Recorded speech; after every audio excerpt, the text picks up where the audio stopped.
Merci, Monsieur le Président. Alors, d'abord, un mot sur le fond du rapport et sur un élément de débat relatif au cœur de celui-ci, et quelques développements peut-être un petit peu plus longs sur ce qui a occupé de façon plus importante la présentation du conseiller exécutif en charge du rapport, c'est-à-dire le contexte politique qui entoure cette présentation.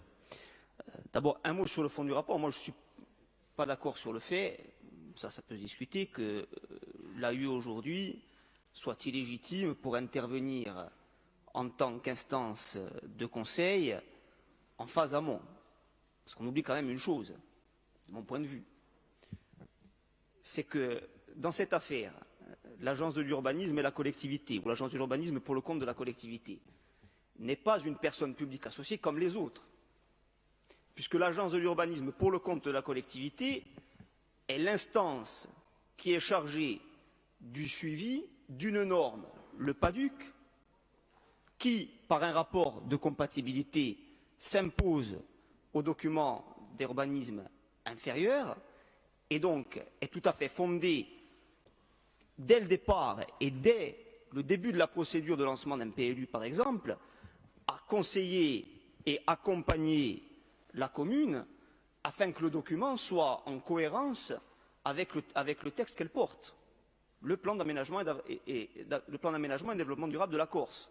Donc, en ce sens, je crois qu'il y a peut-être d'ailleurs, de façon plus large, des évolutions plus profondes à prendre en compte, mais de ce point de vue-là, l'agence et la collectivité doivent, dès l'origine, suivre la procédure et ne pas être considérées comme une PPA parmi les autres, parce que dans la réalité des faits, ça n'est pas le cas.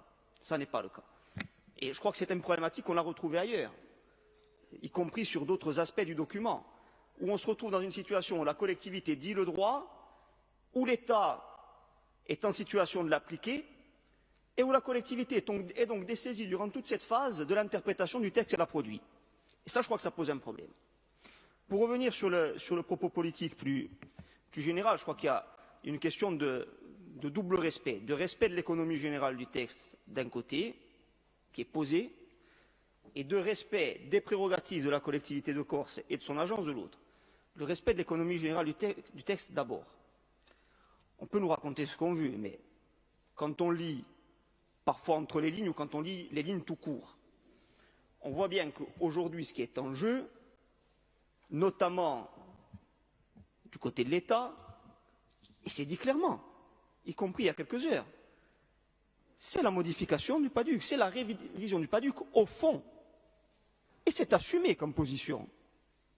Alors, on ne peut pas, d'un côté, et du côté des occupants du Palais d'Antivy, ou des occupants d'une partie du Palais d'Antivy, occupation peut-être indue, sans titre, je ne sais pas.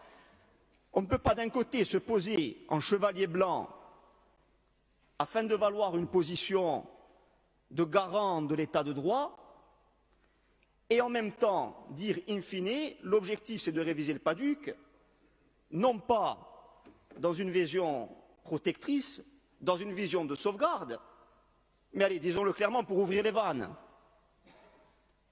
Disons les choses clairement. Du côté de l'État, disons les choses clairement.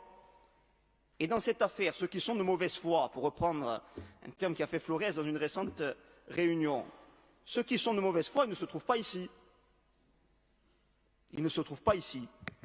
Deuxième point, le respect des compétences de la collectivité.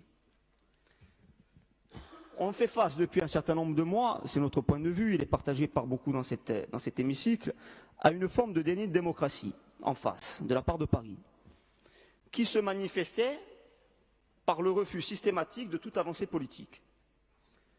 Aujourd'hui, le déni de démocratie, il se manifeste, et c'est pire encore, dans une politique effrénée de recentralisation où l'État rogne systématiquement sur les compétences de la collectivité. Pour le dire de façon encore plus claire, avant on se battait pour des prérogatives nouvelles, dorénavant on en est réduit à se battre pour défendre le statut particulier. En matière, on l'a dit, y compris en présence de la préfète, en matière d'apprentissage, qui était une compétence de longue date de la collectivité, la loi générale s'applique et remet en cause la loi spéciale, c'est-à-dire le statut, au mépris de toutes les règles de droit. En matière d'urbanisme, je crois qu'on ne compte pas les textes aujourd'hui qui sont adoptés au Palais Bourbon et au Palais du Luxembourg qui remettent en cause le cadre général fixé par la loi de 2002 et par le PADUC. Loi Elan, loi Macron en 2015, notamment sur l'incapacité de détruire des immeubles qui avaient été construits de façon illégale, où les ESA, par exemple, ne sont pas visés, alors que toutes les zones remarquables et protégées le sont. On a parlé de la loi Elan. Mais tout cela, on le retrouve systématiquement. En matière maritime, il y a le schéma de mise en valeur de la mer. Lorsqu'on a créé les documents stratégiques de façade qui s'imposent au PADUC par un rapport de compatibilité, on a fait semblant de croire que le PADUC n'existait pas, que le schéma de mise en valeur de la mer il n'existait pas. Ça aujourd'hui c'est un problème. Le problème c'est que de façon assumée, on est en train donc de revenir sur le statut particulier, statut JOC sur nos prérogatives, et par les initiatives qui sont actuellement prises, notamment à la conférence des maires, on revient même sur le statut de fer, puisqu'on fait comme si cet hémicycle n'existait pas. Et on le dit calmement, l'État joue à un petit jeu très dangereux. Joue à un petit jeu très dangereux.